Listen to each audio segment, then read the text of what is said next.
বাজে একটা সিচুয়েশন যা হয়েছে সেটা বলে দিচ্ছে। আমাদের এখন কত দূর হাঁটতে হবে আমরা জানি না।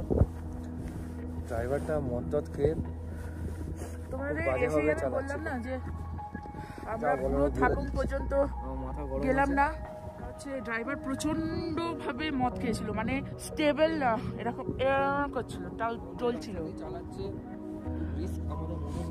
তো তারপর কি হয়, আমরা বললাম যে না আমরা পুরো থাকুম ভ্যালি পর্যন্ত যাবো না, তার একটু আগে ওই দেখালাম তো আমাদের একটু আগে আমরা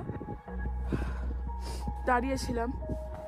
এখানেও প্রচন্ড অক্সিজেন লেভেল কম, শ্বাসকষ্ট হচ্ছে।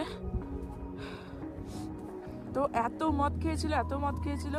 তো আমরা বললাম যে আপনি একটা কাজ করুন, আপনি এখানে একটু রেস্ট করুন, আমরা এখানে একটু ছবি ভিডিও তুলে নিই, তারপর ফিরে যাব।